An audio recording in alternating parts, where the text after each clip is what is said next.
Welcome to today's SIPCHAT. It's an honor and pleasure to introduce one of the most eminent physiotherapists of Asia West Pacific region, an accomplished professional and a proven leader who established his career in Singapore after finishing his PT training at prestigious IPH in New Delhi and an MBA with a gold medal from United Kingdom. Chairman of V2U Private Limited, a Singapore-based company devoted to rehabilitation technologies and solutions. Director of Physio Asia Therapy Center, a leading private PT practice in Singapore and Southeast Asia. Secretary, Executive Committee member of Asia West Pacific region of World Physical Therapy, earlier known as WCPT. Former President, Secretary, Treasurer of Singapore Physiotherapy Association, and currently serving as an advisor since May 2021 onwards. Recipient of numerous prestigious awards like Upcoming Entrepreneur Award by the then Singapore Prime Minister in 2014 for V2U Healthcare, the Promising Entrepreneur for the Physio Asia Therapy Center in 2019, Indian Entrepreneur Award in 2009, Singapore Indian Business Leader Award in 2016, Singapore Quality Class Award in 2020, to name a few. A physiotherapist since 1988, a technopreneur based in Singapore, and a very well-known currently serving as a Vice President of World Physiotherapy, earlier known as WCPT.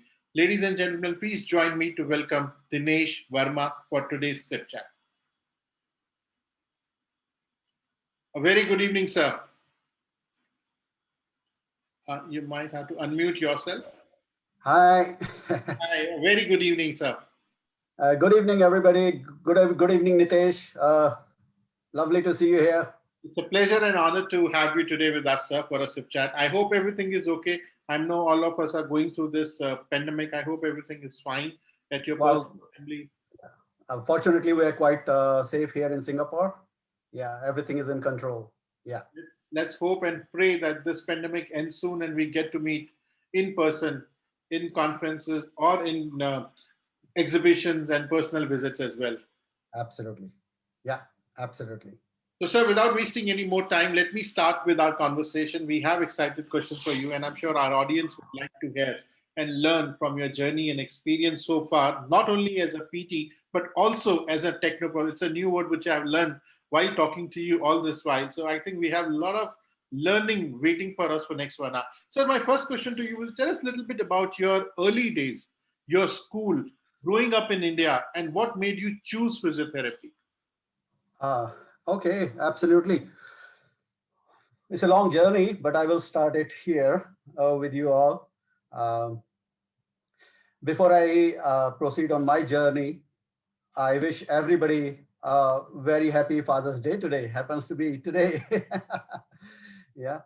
And as far as my journey is concerned, what I will call it is as a journey of aspire to inspire. Like anybody who is young, beginning career, is full of lot of aspirations. He's got dreams. He's got plans. He want to do this. He want to do that. And as you progress in your life cycle, you keep meeting some of these aspirations. Some are not. Some you have to compromise. And you come to a stage where you want to feel fulfillment in inspiring others. So I hope in today's hour, I am able to trigger some inspiration, a few of the listeners who are in the session today. So coming back to my early days, I must confess, physiotherapy is not my first love. Sorry to say, but in our times, I'm talking about 80s, there was a very little awareness of physiotherapy as a profession, right? So that's not something, I would say, from the childhood, I was looking forward to be a physio. That would be wrong, right? And so I think is all my group peer in those era will be. So I would say we become physio by default. I, so my early days started, my schooling started in Delhi with the DTA school. So somehow I've been blessed to have a little bit of different exposure than routine.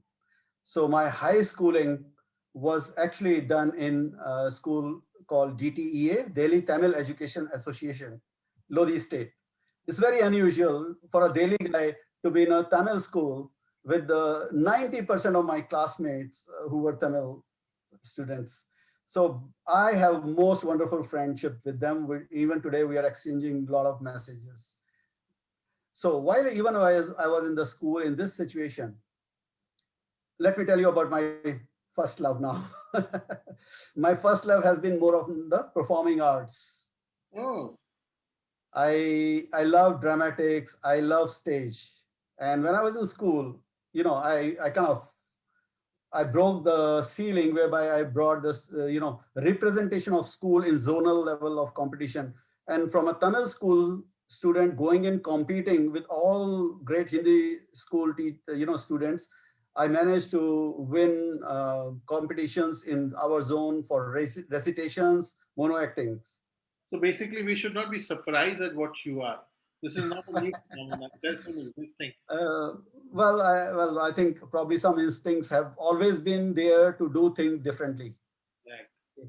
Uh, and when I was passing my A levels or high school 12th class, yeah, as typically everybody want to look into either medicine or engineering those days, and yes, I was definitely more close to the human biological sciences. That was my favorite subject in a way. So I thought of going into medicine, but I could not get as usual, and I landed up in Delhi University, Kirodimal College. Oh, KMT. Yes, and the way I landed was also not by marks, but through a special seat on dramatic. So I got admitted into Kirodimal for dramatic, and I can tell you I totally enjoyed those years. The first 2 years, I did only 2 years, and then I decided in the second year that I'm going to leave this bachelor's program and I'm going to go into the professional side of it. So I gave another try to get into medicine, and I was only opting for Delhi. I could not get through. So somebody on the line guided me that there's opportunity to be a physio. And that was absolutely brand new to me. I mean, I had no clue what a physio is like. But when I little bit investigated about it, it sounded quite interesting. And I thought it's great as long as I can do some patient care. I'm happy to do that. And then, those days we had entrance exam for IPH, and I remember going to UPSC, writing the exam entrance, and I was fortunate to get into physiotherapy, and that's where I landed into IPH. So that's my entry into the IPH. So basically, I can say that the loss of Bollywood is a gain for physiotherapy as well. Well, That who should knows? be thankful because not being seen a competitor with the otherwise we would have made like coming from the same KMC. But anyways, Yeah. jokes apart. So that's so exciting to know that you also because it was actually destined for you to be in physiotherapy, and we are lucky that situation like you are there. So since you mentioned about IPH, tell us something your time at IPH Yeah. and then your early days as a physiotherapist. What kind of was some of the challenges you must have faced? As you said, it was not very well popular those days. Yeah, sure. Yes, the IPH was a small institution. We had a very small class, barely around 15 of us. And you can imagine out of 15, we were like four boys and 11 girls in the classroom. But then I think that gave us very good quality time with each other, and also very concentrated learning because, the teachers has no big masses to teach. So we knew each and everyone very, very close, Um, I had been quite active with IPH, so became part of the student association. I was the secretary. I was the president of association, and we did some very crazy thing in the history of our college, to be honest.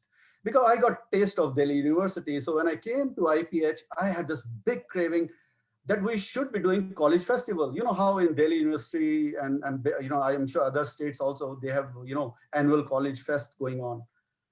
And Nitesh, you won't believe, we pushed through it with the small number of like 100 students in the school.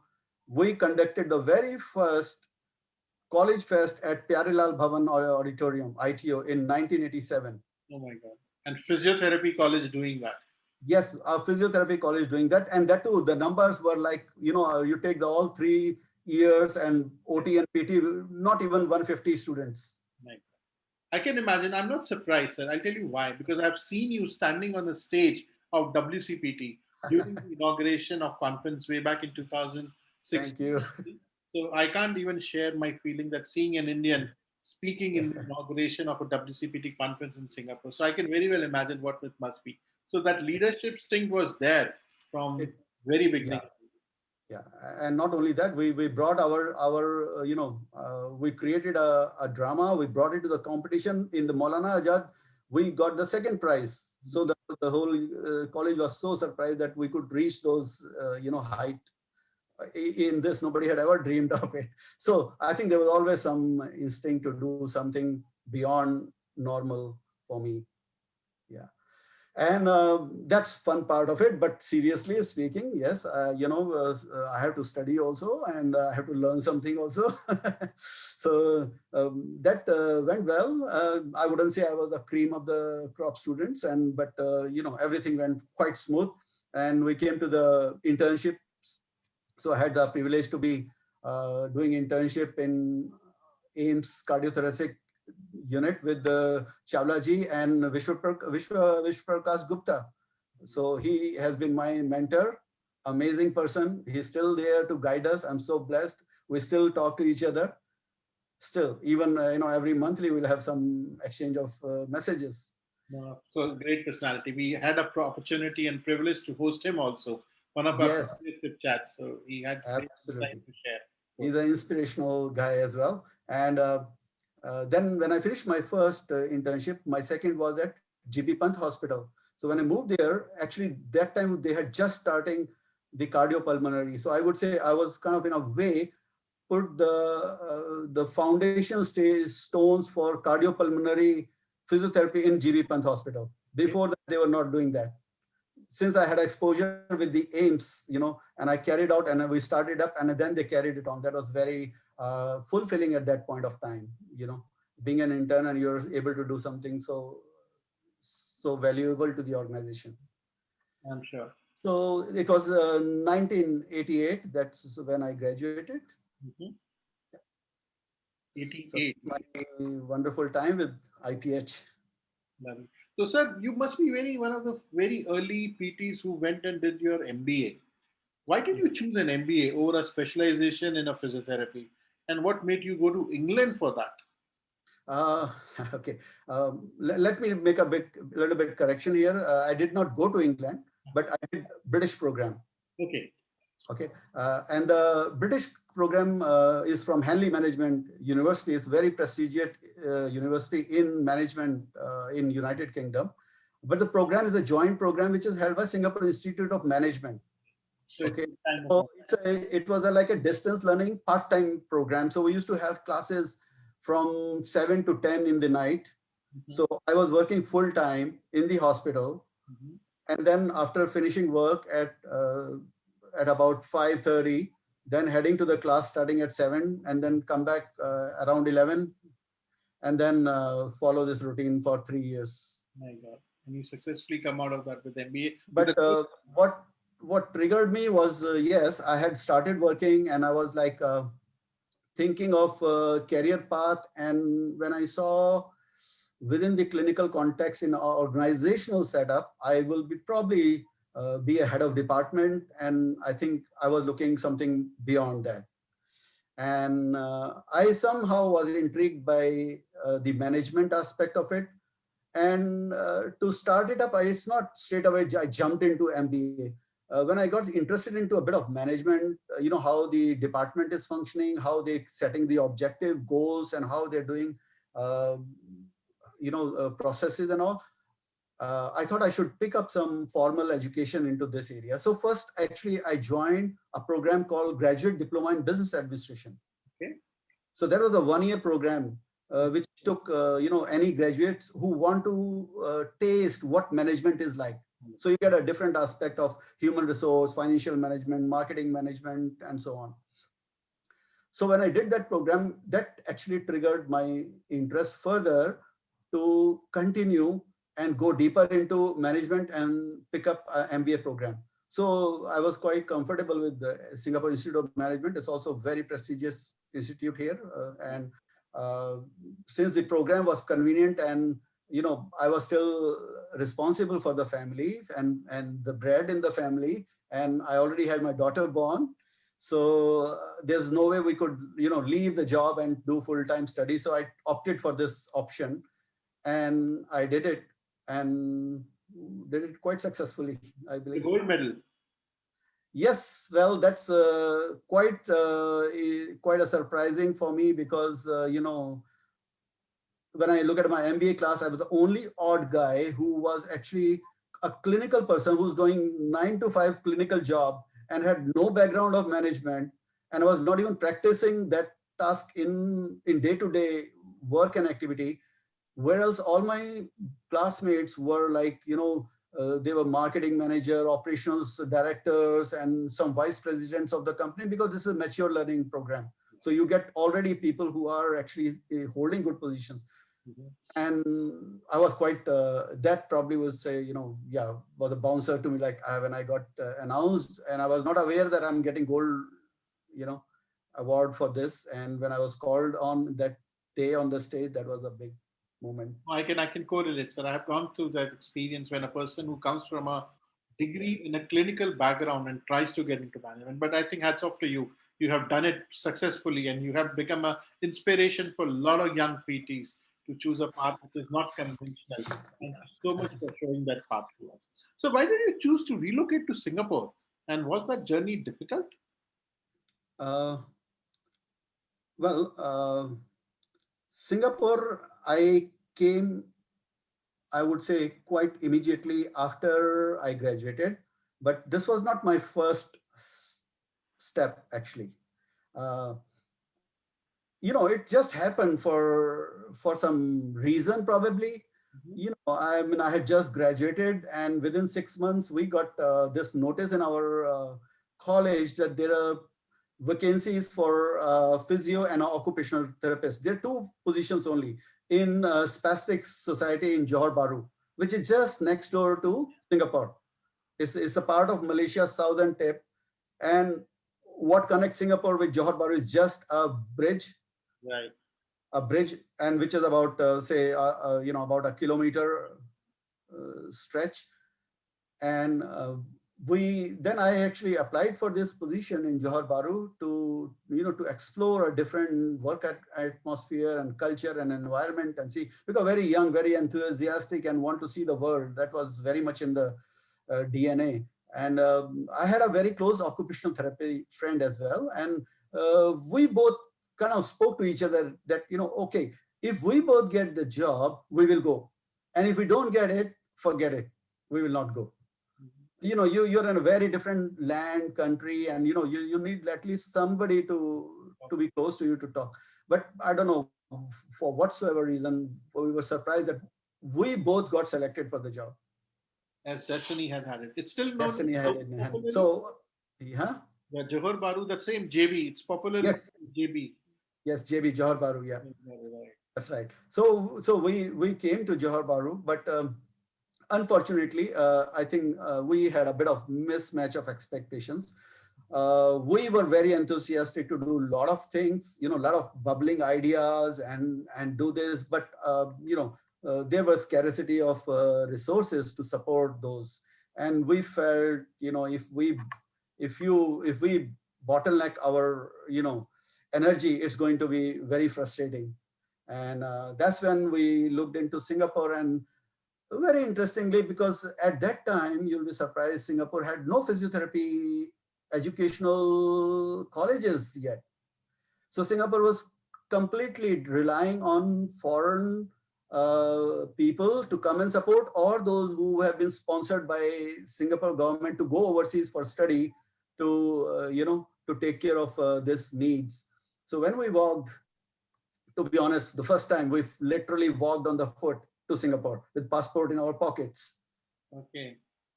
Yeah, and we came here, and then we met a few professionals, and when they came to know we are physio, and they said, hey, you guys got to be here.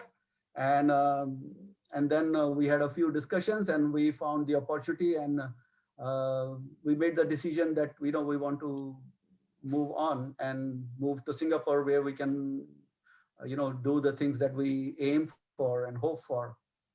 And the first place I joined in Singapore was, we worked with multiple disabled children. This place is called Margaret Drive Special School, a lovely place to work. Again, we still have the pioneer WhatsApp group with them, and we literally communicate even today, every day in that group. Though I worked 2 years with that organization. And from there, then I moved on to acute care hospital, because I wanted to have more exposure of all aspect of physiotherapy. And I joined Gleneagles Hospital, Singapore, which is one of the top private hospitals in Singapore. Yeah. So I spent 6 years with Gleneagles Hospital as a clinical physio there. Yeah. So you have worked, extensively in the area of low back pain. Yeah. Tell me briefly about what you have done, and I believe you have developed a lot of innovative techniques along with your wife Monica. So Yeah. what makes them those unique and effective? Can you tell us a little more about those Yeah. innovations of yours? Yeah. Sure. Back pain is the most common problem we all are dealing with, those who are in the hospitals and so on. And I used to also, working in the hospital when I was in Gleneagles, always, teaching the back exercises, the typical back exercises. You say tummy tuck and, leg raise and bridging, blah, blah, blah. But inside my heart, I am not sure whether, is this really going to improve the back pain? Is this going to cure the back pain? I'm not sure whether I'm convinced. And then later on, we came across this little device. Some of you may have seen something like this. It's like pressure cuff, yeah. So this so initially this was a result of extensive research work that was done in Australia by a group of researchers, primarily Gwen Jull, Carolyn Richardson, and then later on Julie Hides, Paul Hodges. All they have a lot of contribution in developing core stability concepts. And the objective of this cuff device is basically, when you put this cuff under the lumbar segment, and with the pressure dial, you are actually able to monitor the stabilization of the spine when you are making somebody to perform the exercises, right? So that was the concept developed. Now later on, it was felt, yes, you are able to monitor, but you're not able to differentiate whether it is the core muscles only working specifically, or is the group of muscles which are working. It's a valid question. And then the trend move on to start using imaging ultrasound, whereby you can actually identify, visualize the muscle, such as transverse abdominis and multifidus. And that's where the patients can actually see what they are doing, what they are lacking, and what they need to improve. Okay. Okay, so in our practice, we love this whole concept of using imaging ultrasound, and we created our own imaging ultrasound device with the specific programming for these applications. And what more we did was, okay, now there are two aspects. One is, you just saw the pressure stabilizer, which is monitoring the pressure with this cuff. Then you have imaging ultrasound, which can show you the muscles, which is contracting.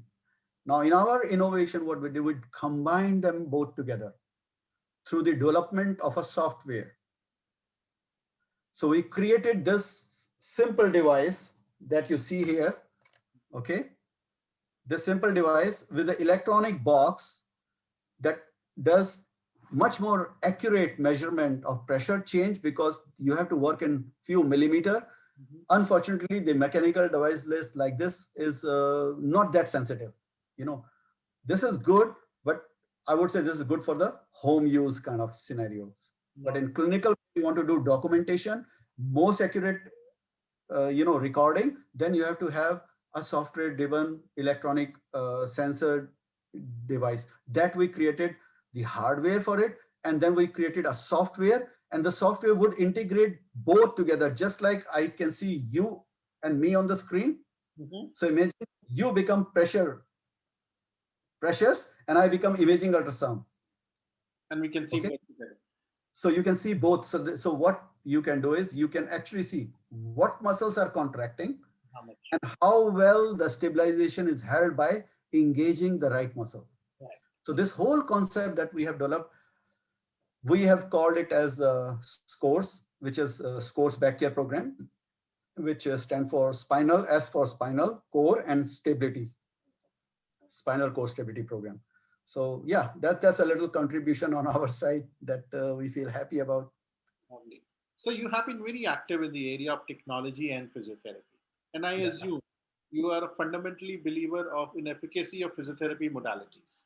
So what do you have to say to those who are skeptical about evidence regarding their effectiveness? Yeah. Uh, evidence, well, evidence is like chicken and egg situation, right? I think you know better than me, being in academics and so on. And if you really want to wait for substantial evidence coming on the way, you will be spending several years. And would you want to do that? So yes, modalities are very important to me. In my understanding, I am a technology person, and there is a tremendous amount of evidence for modalities. Anybody can reach to us. I have a separate site on EPAT, and where we put up evidences together. And um, I'm actually also leading we have a special interest group with Singapore Physiotherapy Association. So I'm also leading that special interest group for EPA, electrophysical agents, and which is actually a part of WCPT as well. We have special interest groups there as well. So technology works. Technology is very helpful. Modalities are very helpful. They are going to make your life as a physio easier. Okay. So it's like, you want to stretch a rubber cord. You can struggle to stretch it, or you can heat it up and make it more pliable and stretch it. So if you have opportunity to heat it up and stretch it, then why not you do it? And this is very sad, because uh, coming back to low back pain as per se, and a lot of people I come across in the international friends as well, and they will say, "Hey, oh, we don't believe in traction machines." Like, what? You don't believe in traction? And sorry to say, don't be surprised, Nitesh, it's happening in many countries. In Australia, they use very little traction nowadays. In Europe, also, the trend is really going down. In our own practice, we have seen amazing results with traction devices. Mhm. And when we're talking about traction, yes, this is where the understanding of technologies is very important. If you don't have right tool to work with, you will not get the right result. So firstly, you should have right tool, such as you want to design something, you need to have right software. Second, you need to have right skills Right. so that you can work on that software and create the creativity that you want to do. So you need to have ingredients, both together, combine it. Let me share with you, since you brought this topic up, and technology. In United States, interestingly, a big wave came up, and I think in India also it's being followed a lot. You may have come across, they call, spinal decompression systems, correct? Now, who started this spinal decompression systems wave? This was chiropractors. Chiropractors who have brought it up. And Who are chiropractors? They are specialized professionals who have spent 5 over years learning about spine. Mhm. And for years and years, they have been doing their manual therapy, mobilizations, and so on, and manipulations. They have moved into mechanical forces application. And they called it, because they didn't want it to call it traction. So they called it spinal decompression. What differentiate these two is the technology, the availability of features and options that you can provide. Okay. So that, this wave has caught quite a lot, because what they did was they used the traction forces in the right way. Mhm. They got the right results, they got them published, and it's been very popular these days. Even in Singapore, we have a lot of chiropractor. Literally every chiropractor is using spinal decompression systems. And what we have done now is, within my own organization, we have created, understanding what is critical. We have created device that meets basic parameter requirements to set all that is needed to do spinal decompression, together with the education that we provide, because these two are important, and rest is all fancy. Thank you. You're right. And I think it is up to the individual to believe in evidence based practice or practice based evidence. So I think Correct. we should leave it to the individual. But yes, rightly said. So now, with your experience, what I can see, you have experience working and understanding of PTs in various countries. So, can I ask you, what difference do you see in PT practices when it comes to Singapore, India, Thailand, Vietnam? I mean, these are the countries which are closely connected geographically. So, what's your opinion? uh, well, yes, I think basically the practices also are influenced by the healthcare systems in respective countries, right? uh, Now you say, if you say Thailand, you may find traditional Thai massage being offered in physiotherapy hospitals, in the hospital, as a service. you know and if you go down to to the more eastern side, in Japan and Korea, they have their own bone setting mechanisms as well. Bone setter, they call it, bone setting doctors. you know so these variations do happen. uh, Now, what I'm recently observing, especially what I'm going through, what's going on in India, I think there are a lot of waves coming. I think we got very used to this wave term in recent year. But these waves coming for applications or techniques which are really not fundamentally core physiotherapy. Okay. For example, acupuncture, uh, osteopathy, chiropractic. Now, in our region, none of the physio would ever claim that they're doing chiropractic. Right. These are two very specialized and different profession. You know, so a chiropractor requires 5 years of full education, and so is osteopath. So I think the question I want to ask is: are we losing, focus from our core competency practice of physiotherapy? Because we hear a saying in the childhood, the grass is always green on other side, right? So I think we have to reflect back and see where should we be focusing. And these things, again, because in India, the regulations are more loose. Not Okay. anymore. Soon we will have Soon our you will have, and it is good that it's high time that we should have, but at the moment, you could practice, but uh, in Singapore, because you take an example of acupuncture, we have registered TCM group, traditional Chinese medicine. They are registered practitioners, and that is their domain. So they are the one who perform acupuncture. Unless you get certified and registered, you cannot claim to be doing acupuncture. So I think this is where differences are happening, and we need to be careful in expanding our scope of professional domain up to certain levels. I think there's tremendous amount of work we can do in our key areas, and that need a lot of attention. That's my own opinion. Absolutely, sir. Now, just let me shift gear a bit. Let me take you to a leadership aspect. You have Yeah. been, you have held every possible position in Singapore Physiotherapy Association. You have been treasurer, general secretary, vice president, president. Now you are an advisor. So, sir, how was your experience working with SPA while being trained from some other country? So, tell us about that. Yeah. Well, Singapore is a wonderful place, I would say. It is very well knit and integrated in terms of cultures and societies. Right. Those who may not be so familiar, let me tell you, like my kids, okay, they have a ability, they have an opportunity to learn Hindi as a mother tongue language up to the high school, Even in Singapore.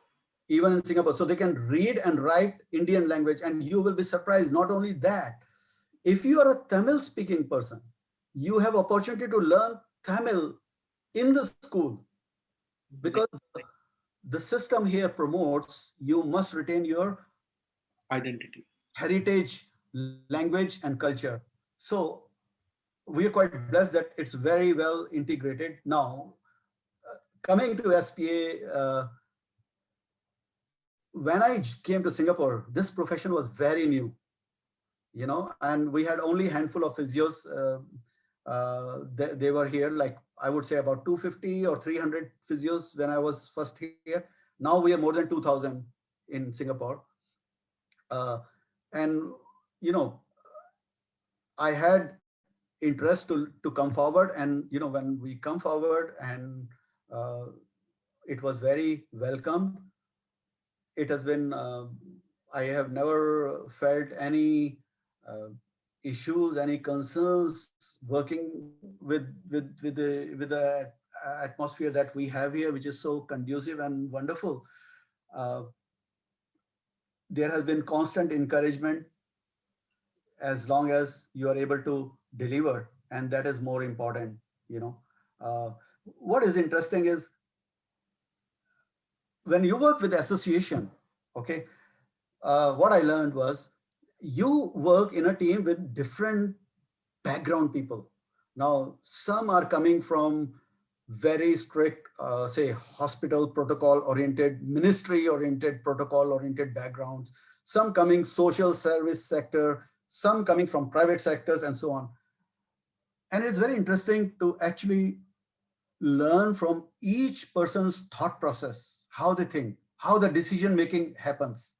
I think that's been tremendous learning for me. For a person like me, I'm a very quick decision maker because I'm kind of my own. So we tend to decide quickly, and but over the years and years, I have learned how to balance this out with people who are coming with a different background, who have a different thought process, who have different decision making processing ability. That has been tremendous learning for me. Great, sir. I think I got my answer, and especially when you have worked in a country where you came from a different background altogether. But I think key remains that you need to respect the perspective, the opinion, and try to engage with them and learn from their experience also. That's how you come together and make a good association. I think that's a very good. So you have been very active with WCPT also. You were, which is now called as World Physiotherapy. You Yeah. were secretary of AWP region and now the vice chair of Asia West Pacific region. Tell us about how is your experience working with different countries now? Uh, well, working with different countries is, as I shared with you, every country has different challenges, different cultures. So really understanding cultural values is very important. Uh, what are the customs in Korea? How do we uh, understand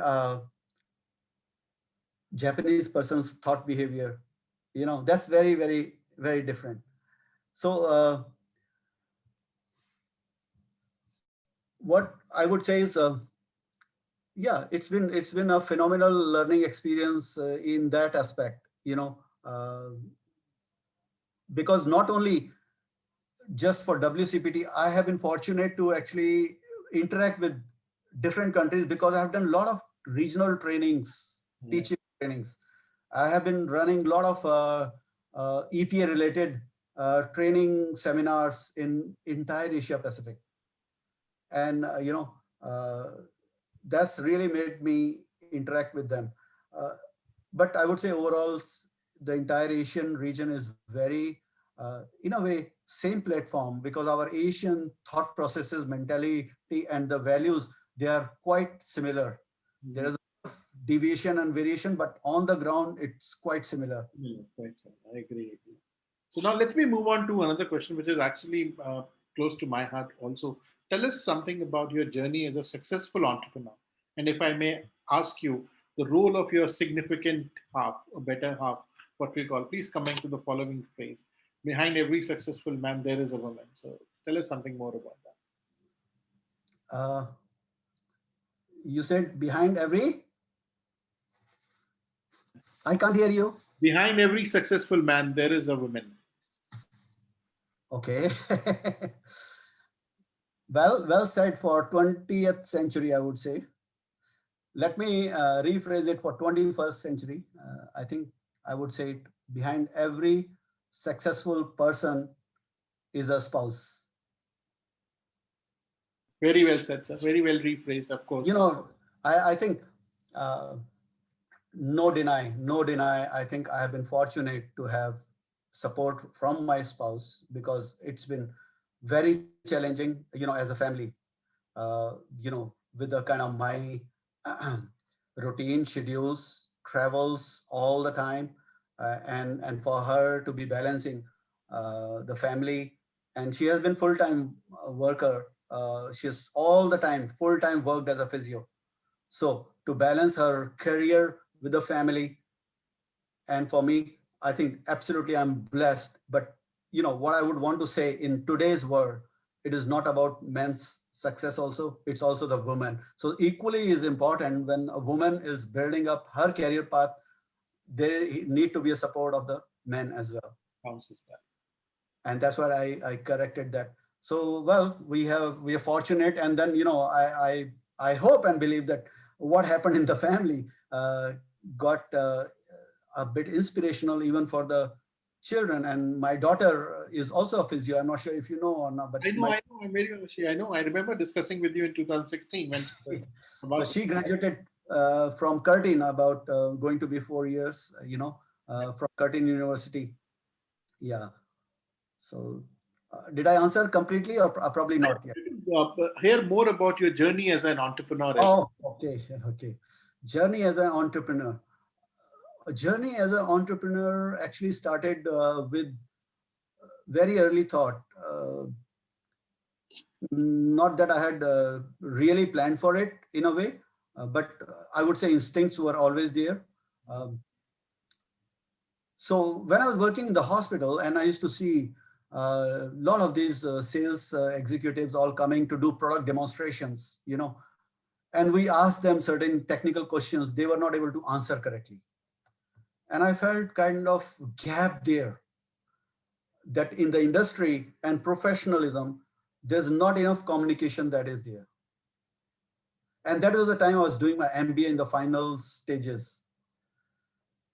So I thought I will take this opportunity to fill this gap and jump into different platform now in a way of so-called related diversification and fill up this need that is very much there.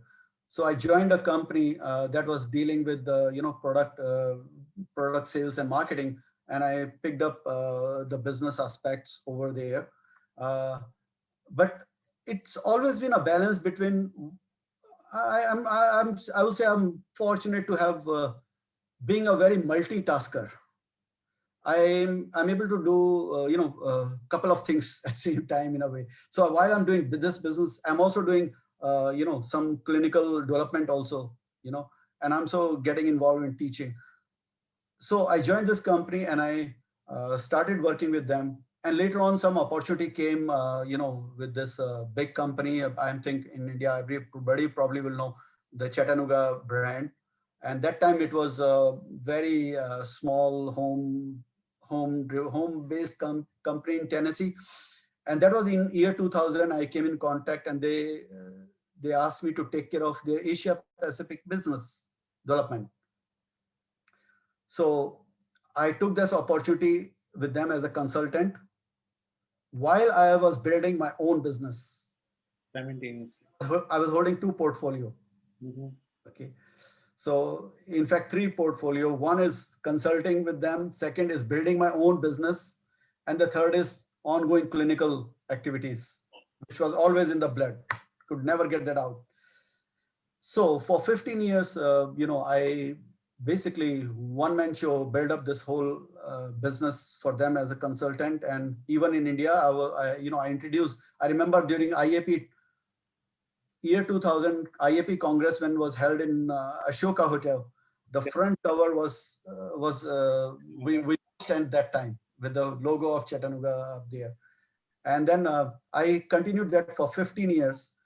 And after 15 years, in the past 5 years, I have been closely working with this EMS UK company, which is world's second oldest electrotherapy making devices. So in terms of their directions, business development, technology input, product development, product flow, software, there are a lot of input that I do contribute in even today. So that actually has been the initial part of how I got into the entrepreneurship and set up my own company, V2U. The first company we started in 2002, Mm-hmm. and then we expanded into Malaysia in 2004. And in past 4 to 5 years, we are in Vietnam, Philippines, and Thailand as well. Great.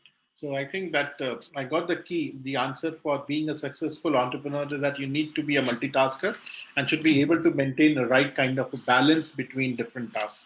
So that's what the key to success. Thank you. I think that's who are hearing you will get our next step to work upon to get into the entrepreneurial skill. So you have been very supportive of SIP, Society of Indian Physiotherapists. So now you have attended our conference also. So what do you see are working as, and what more we can do for improving the physiotherapy standards in our country, or in a region, if way we can? Yeah. You guys are doing tremendous job. I congratulate SIP's initiative.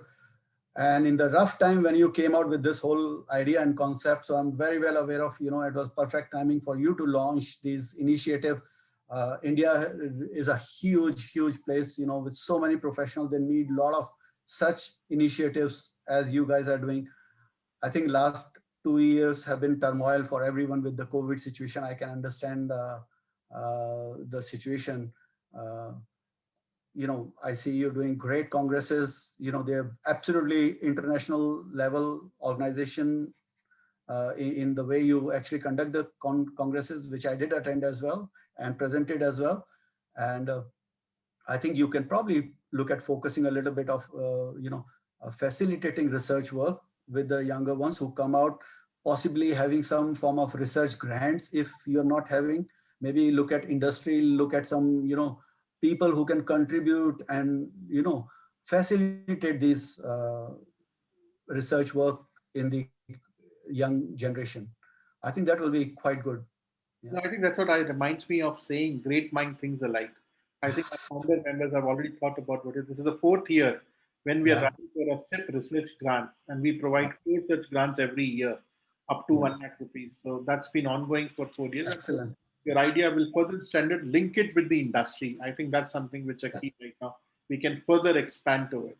That's a Yeah. great idea. And now, sir, let me remind you, and you have said that a couple of times in our discussion, your connection with Tamil. Our next conference is in Chennai, Oh 2022. yeah. Great. So we Lovely. hope to see you, hope to hear your experience in Chennai as well, like previous conferences. So I'll send Yeah. you that flyer so that you can mark your dates, and we will be glad to host you for our Chennai conference in January, provided everything gets set My pleasure. We Same hope so. here. We are all keeping finger across. So, now let me move on to our international arena a little bit with your experience. There have been a lot of changes in world physiotherapy now. Change of Yeah, name, regulation, more vibrancy in working style. How do you see that? yeah. I think uh, whatever is being changed is all going for good. I think that's a very much needed change that is happening. And I really look forward to these positive impacts coming from these changes. The very big change this year is, our last year initiated was the name that has been redefined, after like what, almost 70 years, from WCPT going into World Physio. And I think the idea is really to unite the world with one term, because it's been quite ding dong, with some people calling physical therapy and some physiotherapy and kind of mixed up. And then you have physical trainers, and what is a physical trainer and what is a physical therapist. And is so I think this is important that we stick to one term. And that's why I think the initiative with WCPT has also gone towards calling as World Physiotherapy as one term to be used. That's a wonderful initiative. Uh, so in terms of there are a lot of let me brief you. I think many of you probably may not be that aware of what is WCPT exactly doing, because we have been separated for a little while, and to just brief you, overall WCPT is a body that is consolidating all worldwide associations of physiotherapy, the National Association of Physiotherapists together. And currently there are 125 member organizations under WCPT. And under this 125 member organization, there are altogether about 660,000 physical therapists all over, okay, which are part of it. Okay, and those who may have attended the WCPT Congress, or now called World Physiotherapy Congress, they are absolutely amazing, a world-class experience. It's a place where you get 4,000 to 5,000 worldwide professionals under one roof. So I call it, Olympics for physiotherapists. So in the past, this activity used to be held in once in 4 years, the Congress, until 2015 Singapore Congress. So when 2015 Singapore Congress was the last Congress that was held at a space of 4th year. And after that, it's been changed to twice a year. So there's more interaction. The idea has been, 4 year become too long a time for a researcher to be waiting to get a platform and talk about it. Some of the cakes are stale by then, it's not good. So, we need to move faster. And that's what was done. I think that's worked out very, very well, except for, this year, unfortunately, because of known reasons, it was not we had to go into kind of virtual Congress that was held in Dubai from 9th to 11th of April, just 2-3 months ago. And the next Congress is now slated for 2023 already, which is in planning, and hopefully the COVID situation should settle by then, and 23, we all can join WCPT in Japan, okay, or sorry, World Physiotherapy in Japan. Okay. So apart from this, the whole WCPT, the World Physiotherapy is divided into the 5 regions globally, which is like Africa, Asia, Western Pacific, European, North American, and South American region. So that these are subgroups, these are the 5 regions. Now, in terms of interest group also, I mean, these are some of these areas that physios in India can also tap on, there are very specific interest groups also created where physios with common interests can share with each other. So if you're a MSK, musculoskeletal person, you can share resources with the MSK group. There's a cardiopulmonary group, neuro group, pediatric group, and women's health group. There's also a EPA, electrophysical agents group as well. In fact, on Wednesday, we have the meeting for the EPA group as well. And there is a manual therapy group. There is a pediatric. Yes, there are altogether 14 such groups actually. There are teacher educational, physiotherapy educators group. That falls under what we call networking group. So when you have things which are crossing over, because educator can be MSK also or neuro also. but their interest is more in education, so they can become this kind of.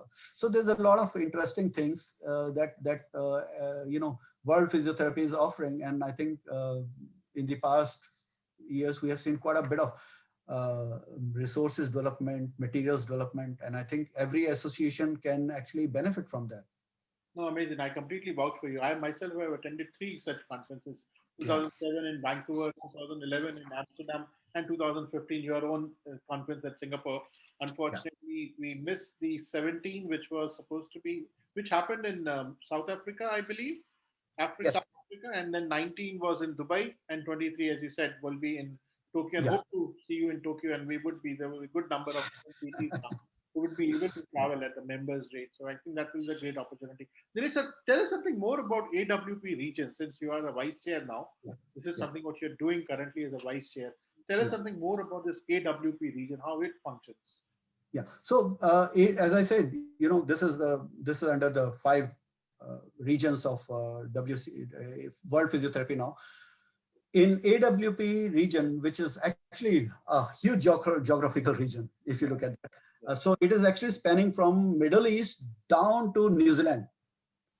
Okay, so it's not only Asia; it's a Western Pacific region also is part of it. So if I broadly subdivide this region, I would say we have four countries in the Pacific region, which is like Australia, New Zealand, and Fiji, and this.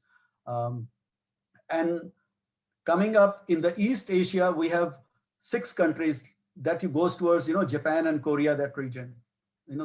And then in Southeast Asia, we have 8 countries, which is my region here: Singapore, Malaysia, Indonesia, Vietnam, Cambodia. And then we have Middle East region, which include UAE, Qatar, and so on, and which is also has 6 countries.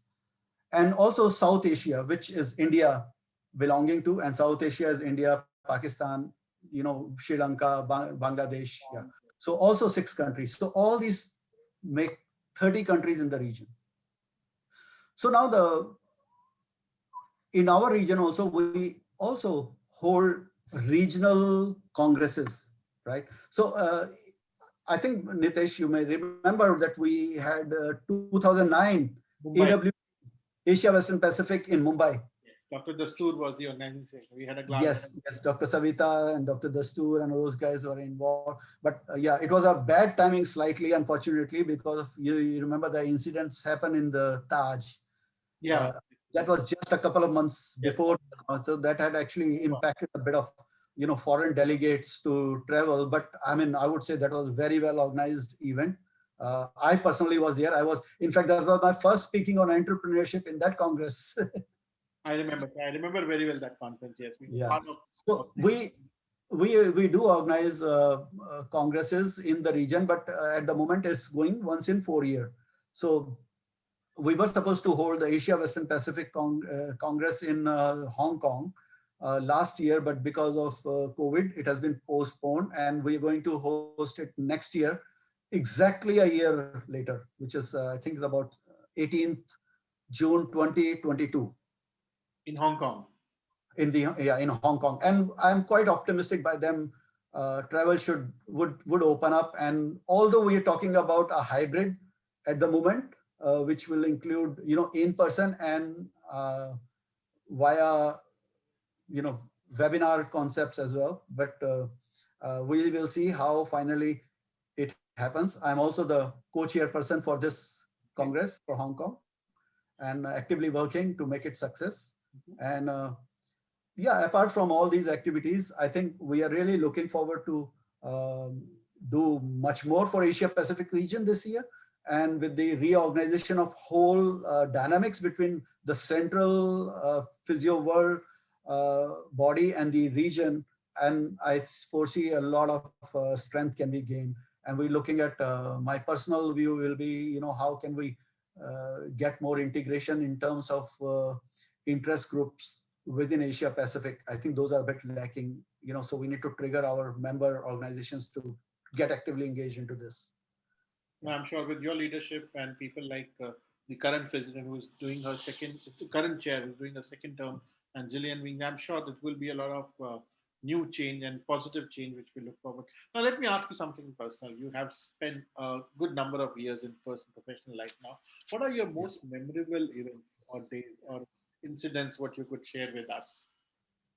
Oh, my most memorable events is, I think, one I already shared with you already, and that was in 1999 when I was surprised by receiving the gold award for MBA, which I had never dreamt.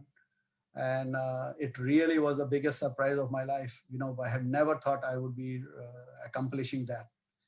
Uh, and then the second moment was in 2014, and it was uh, it was time when I was awarded during this function uh, hosted by Singapore Indian Chamber of Commerce with the conjunction with the DBS Bank Singapore for Entrepreneurship Award. Again, I was the finalist and for the upcoming category, and the only the winner of among the finalists was supposed to receive award from the Prime Minister.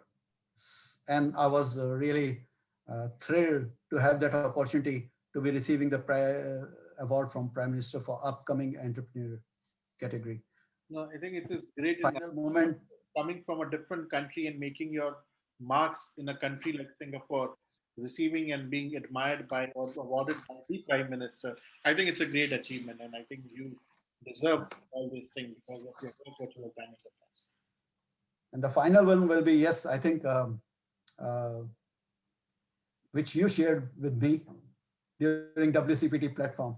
I mean, that was a very big, because to me, I always consider, WCPT Congress 2015 being held in Singapore was a big honor to us. We're a small little country with very little resources, and to be hosting this kind of Olympic event is a massive task.